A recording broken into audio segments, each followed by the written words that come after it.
जय श्री राधे। जय श्री सीताराम। दोस्तों, अगर मैं आपसे कहूं कि नाम जप केवल एक साधना नहीं है, बल्कि एक ऐसी चाबी है जो आपकी चेतना के सबसे गहरे द्वार खोल देती है, तो क्या आप विश्वास करेंगे? आज का ये सत्संग सामान्य नहीं है।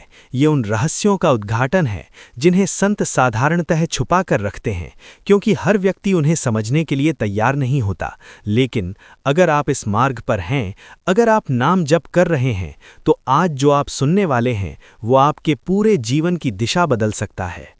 आपने कभी सोचा है कि जो संत इतने शांत, इतने दिव्य, इतने आकर्षक होते हैं, उनके भीतर ऐसा क्या होता है? क्यों उनके पास बैठते ही मन शांत हो जाता है? क्यों उनके दर्शन मात्र से जीवन बदल जाता है? इसका एक ही उत्तर है, नाम की सिद्धि। जब नाम केवल जप नहीं रहता, बल्कि साधक के अस्तित्व में समा जाता है, तब वो साधक साधारण नहीं रहता, वो चलती फिरती दिव्यता बन जाता है। और आज मैं आपको उसी अवस्था के रहस्य बताने जा रहा हूँ। लेकिन पहले एक छोटी सी बात, जब भी आप नाम जप शुरू करें तो गुरु को स्मरण करें। गुरुर्ब्रह्मा गुरुर्विष्णु, क्योंकि बिना गुरु कृपा के नाम का रहस्य खुलता नहीं। और जब गुरु कृपा होती है तो वही नाम आपको परमात्मा तक पहुंचा देता है। नाम सिद्धि के शारीरिक लक्षण, तेज और सुगंध। जब किसी साधक का नाम सिद्ध हो जाता है तो सबसे पहले परिवर्तन उसके शरीर में दिखाई देने लगता है। लेकिन यह कोई सामान्य परिवर्तन नहीं होता, ये दिव्य होता है। उसके चेहरे पर एक ऐसी कांति आ जाती है जिसे देखकर लोग आकर्षित हो जाते हैं, बिना किसी कारण, जैसे कोई अदृश्य शक्ति उन्हें खींच रही हो। उसके शरीर से एक हल्की, मधुर सुगंध आने लगती है, जो किसी इत्र या फूल की नहीं होती, बल्कि भीतर की पवित्रता की सुगंध होती है। ये वही स्थिति है जब साधक का अंतःकरण शुद्ध हो चुका होता है। उसके सारे पाप, सारे मानसिक विकार धीरे धीरे समाप्त हो चुके होते हैं, और जो बचता है वो केवल शुद्ध चेतना होती है। आप ध्यान दीजिए, जब मन अशांत होता है तो शरीर भी भारी लगता है, लेकिन जब मन शांत होता है तो शरीर हल्का और प्रसन्न हो जाता है। अब सोचिए, जब मन पूरी तरह दिव्य हो जाए तो शरीर कितना दिव्य हो जाएगा। उसकी आंखों में एक विशेष चमक आ जाती है, एक स्थिरता, जैसे वो बाहर नहीं भीतर देख रहा हो। लोग उसकी आंखों में देखते हैं और खुद को भूल जाते हैं, क्योंकि वो आंखें अब साधारण नहीं रहीं, वो चेतना का द्वार बन चुकी हैं। जैसे सोना आग में तपकर शुद्ध होता है, वैसे ही नाम जप की अग्नि में साधक का शरीर और मन दोनों तपकर दिव्य हो जाते हैं। अद्भुत रहस्य, शरीर का दिव्य रूपांतरण। अब इस रहस्य को थोड़ा और गहराई से समझिए, क्योंकि ये केवल सुनने की बात नहीं है, ये साधना के उच्चतम सत्य से जुड़ा हुआ अनुभव है। जब नाम जप निरंतर, निष्काम और पूर्ण श्रद्धा के साथ किया जाता है, तो वो केवल मन को ही नहीं बदलता, वो धीरे धीरे आपके पूरे अस्तित्व को पुनर्गठित करने लगता है। शुरुआत मन से होती है, फिर वो प्राणों तक पहुंचता है और अंत में शरीर तक उतर आता है। यही कारण है कि संतों ने कहा है, जैसा मन वैसा तन। जब मन पूरी तरह पवित्र हो जाता है, जब उसमें किसी प्रकार की वासना, क्रोध, लोभ या अशुद्ध विचार शेष नहीं रहते, तो शरीर भी उसी पवित्रता का प्रतिबिंब बनने लगता है। अब ये शरीर केवल मांस और हड्डियों का ढांचा नहीं रहता, ये एक दिव्य ऊर्जा का पात्र बन जाता है। और जब भीतर की ये ऊर्जा अत्यंत सूक्ष्म और शुद्ध हो जाती है, तो उसका प्रभाव बाहर दिखने लगता है। साधक के शरीर से एक स्वाभाविक सुगंध आने लगती है। ये कोई बाहरी वस्तु से उत्पन्न नहीं होती, ये भीतर की सात्विकता का प्रस्फुटन है। जैसे किसी पुष्प से उसकी सुगंध स्वतः फैलती है, वैसे ही नाम सिद्ध साधक के शरीर से दिव्यता की सुगंध फैलती है। और केवल सुगंध ही नहीं, कई बार संतों के शरीर से एक प्रकार का तेज या प्रकाश भी अनुभव होता है। ये कोई भौतिक प्रकाश नहीं, बल्कि चेतना का तेज होता है, जिसे हर व्यक्ति अपनी क्षमता के अनुसार अनुभव करता है। कोई उसे शांति के रूप में महसूस करता है, कोई आकर्षण के रूप में, और कोई उसे दिव्य उपस्थिति के रूप में अनुभव करता है। यही कारण है कि जब ऐसे साधक के पास कोई बैठता है, तो उसे बिना किसी प्रयास के भीतर शांति मिलने लगती है। उसका मन जो पहले इधर उधर भटक रहा था, अचानक स्थिर होने लगता है, जैसे किसी ने भीतर के सारे विकारों को धीरे धीरे धो दिया हो। ये कोई चमत्कार नहीं, ये चेतना का विज्ञान है। जब एक अत्यंत शुद्ध और संतुलित ऊर्जा के संपर्क में दूसरी असंतुलित ऊर्जा आती है, तो वो भी संतुलित होने लगती है। और यही कारण है कि ऐसे संतों के पास जाना केवल मिलना नहीं होता, वो एक अनुभव होता है, एक आंतरिक परिवर्तन की प्रक्रिया होती है। धीरे धीरे साधक की उपस्थिति ही एक तीर्थ बन जाती है, जैसे लोग दूर दूर से किसी पवित्र नदी में स्नान करने जाते हैं, वैसे ही लोग ऐसे संतों के पास केवल बैठने के लिए जाते हैं, क्योंकि वहां बैठना ही एक साधना बन जाता है। और ये सब किसी बाहरी चमत्कार से नहीं, बल्कि केवल एक साधारण दिखने वाले नाम जप की निरंतरता से होता है। यही नाम जब हृदय में उतर जाता है तो वो साधक को पूरी तरह बदल देता है, उसके विचार, उसके भाव, उसकी ऊर्जा, सब कुछ। और अंत में उसका शरीर भी उसी दिव्यता का माध्यम बन जाता है। यही है नाम सिद्धि का वो गूढ़ रहस्य, जिसे समझने के लिए केवल सुनना पर्याप्त नहीं, बल्कि साधना में उतरना आवश्यक है। नाम सिद्धि के चमत्कार, रोग नाश और मनोकामना पूर्ति। अब इस सत्य को और गहराई से समझिए, क्योंकि यहां से साधना केवल व्यक्तिगत अनुभव नहीं रहती, बल्कि एक व्यापक करुणा का माध्यम बन जाती है। जब किसी साधक का नाम सिद्ध हो जाता है तो उसके भीतर जो ऊर्जा जागृत होती है वो केवल उसके अपने मन और शरीर को ही शुद्ध नहीं करती, बल्कि उसके आसपास के वातावरण को भी प्रभावित करने लगती है। ये कोई बाहरी चमत्कार नहीं, बल्कि चेतना का विस्तार है। जैसे एक दीपक स्वयं भी प्रकाश देता है और आसपास के अंधकार को भी दूर करता है, वैसे ही नाम सिद्ध साधक स्वयं भी आनंद में रहता है और उसके पास आने वाले लोगों के दुख को भी कम करने लगता है। आपने देखा होगा, कभी कभी किसी के पास बैठते ही मन हल्का हो जाता है, बिना किसी कारण, जैसे कोई बोझ उतर गया हो। यही उस शुद्ध चेतना का प्रभाव है। जब साधक के भीतर का कंपन अत्यंत सात्विक और संतुलित हो जाता है तो वह दूसरों के अशांत मन को भी संतुलित करने लगता है। और यही कारण है कि कई बार ऐसे साधकों के पास बैठने मात्र से वर्षों पुराने मानसिक तनाव, भय और यहाँ तक कि शारीरिक रोग भी धीरे धीरे कम होने लगते हैं, क्योंकि अधिकांश रोगों की जड़ केवल शरीर में नहीं, बल्कि मन और प्राणों में होती है। और जब वहाँ शुद्धता आती है तो शरीर भी प्रतिक्रिया देने लगता है।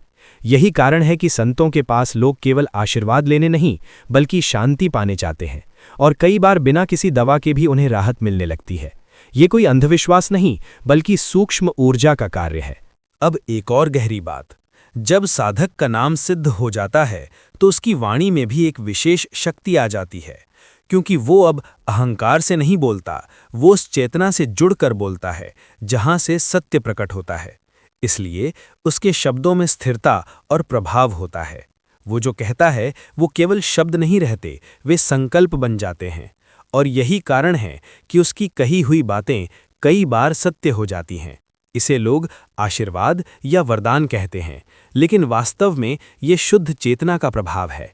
जब मन पूरी तरह शांत और निर्विकार हो जाता है तो उसमें एक अद्भुत स्पष्टता आ जाती है, और उसी स्पष्टता से उत्पन्न वाणी में शक्ति आ जाती है। इसके साथ ही साधक के भीतर एक ऐसी समझ विकसित होती है जिसे हम सामान्य बुद्धि से नहीं समझ सकते।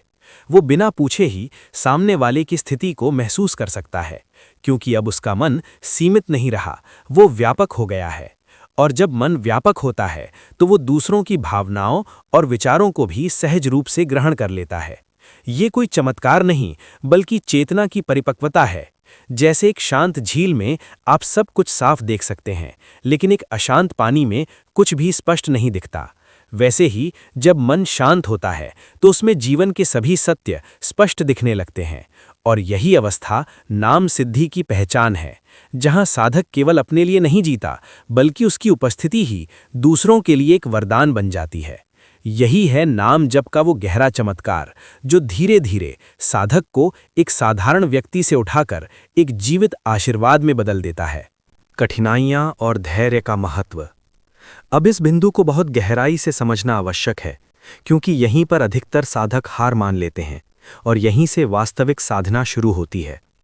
जब कोई व्यक्ति नाम जप आरंभ करता है तो प्रारंभ में उसे थोड़ी शांति, थोड़ी प्रसन्नता अनुभव होती है, लेकिन जैसे जैसे वो नियमित होता जाता है, एक समय ऐसा आता है जब भीतर से अशांति, बेचैनी और भटकाव बढ़ने लगता है। और यही वो क्षण होता है जहां साधक को लगता है कि शायद वो कुछ गलत कर रहा है या नाम जप उसके लिए नहीं है, लेकिन सच्चाई इसके बिल्कुल विपरीत है। यही वो अवस्था है जब नाम वास्तव में भीतर काम करना शुरू करता है। देखिए, हमारे भीतर वर्षों के, जन्मों के संस्कार और कर्म संचित होते हैं। ये केवल विचार नहीं होते, ये ऊर्जा के रूप में हमारे चित्त में जमा होते हैं। जब नाम जप की प्रक्रिया शुरू होती है तो वो धीरे धीरे इन संचित परतों को हटाने लगता है, और जब ये सफाई होती है तो स्वाभाविक है कि भीतर थोड़ी हलचल होगी। जैसे आपने कहा, जब हम घर की सफाई करते हैं तो पहले धूल उड़ती है, कमरा और गंदा दिखने लगता है। लेकिन इसका अर्थ ये नहीं कि सफाई गलत हो रही है, बल्कि इसका अर्थ है कि सफाई सही दिशा में हो रही है। इसी प्रकार जब नाम आपके भीतर गहराई तक पहुंचता है तो पहले आपके छिपे हुए विचार, दबे हुए भाव और अधूरे कर्म ऊपर आने लगते हैं, जिससे मन अस्थिर महसूस करता है। लेकिन अगर इस समय साधक धैर्य रख ले तो धीरे धीरे वही अशांति शांत होने लगती है और एक स्थायी शांति का जन्म होता है। यही कारण है कि संतों ने हमेशा धैर्य को सबसे बड़ा साधन बताया है, क्योंकि नाम जप कोई त्वरित परिणाम देने वाली प्रक्रिया नहीं है। ये एक गहरा परिवर्तन है जो धीरे धीरे होता है। जैसे बीज बोने के बाद तुरंत वृक्ष नहीं उगता, उसे समय चाहिए, पोषण चाहिए। वैसे ही नाम जप भी धीरे धीरे फल देता है, और जो साधक बीच में ही छोड़ देता है वो उस फल से वंचित रह जाता है। इसलिए संत कहते हैं, डटे रहो, चाहे मन माने या न माने, चाहे अनुभव हो या ना हो, क्योंकि साधना का वास्तविक मूल्य अनुभव में नहीं बल्कि निरंतरता में है। जब आप बिना किसी अपेक्षा के केवल श्रद्धा और विश्वास के साथ नाम जप करते रहते हैं, तब धीरे धीरे आपका मन समर्पित होने लगता है, और एक समय ऐसा आता है जब वही मन जो पहले आपको रोक रहा था वही आपका सहायक बन जाता है। तब नाम जप प्रयास नहीं रहता, वो सहज हो जाता है, और यही वो अवस्था है जहां से वास्तविक आनंद और शांति की शुरुआत होती है। इसलिए अगर अभी आपके जीवन में अशांति है, मन भटक रहा है, तो निराश मत होइए, बल्कि समझिए कि आप सही मार्ग पर हैं। बस एक ही बात याद रखिए, धैर्य और निरंतरता, क्योंकि नाम जप कोई साधारण क्रिया नहीं, ये आपके पूरे अस्तित्व का रूपांतरण है, और जो इस प्रक्रिया में धैर्य रखता है वही अंत में उस दिव्य शांति और आनंद को प्राप्त करता है। संतों का अनुभव जब हम गहराई से समझने की कोशिश करते हैं तो एक अद्भुत सत्य सामने आता है कि जितने भी महापुरुष इस धरती पर आए, चाहे उन्होंने योग किया हो, ध्यान किया हो, तपस्या की हो या ज्ञान के मार्ग पर चले हों, अंत में उनकी यात्रा एक ही बिंदु पर आकर ठहरती है, नाम। क्योंकि नाम केवल एक साधना नहीं है, ये स्वयं उस परम सत्ता का सजीव स्वरूप है। ये कोई माध्यम नहीं बल्कि स्वयं लक्ष्य है। इसलिए संतों ने बार बार कहा, नाम से बढ़कर कुछ नहीं, क्योंकि नाम में ही भगवान का पूरा अस्तित्व समाया हुआ है।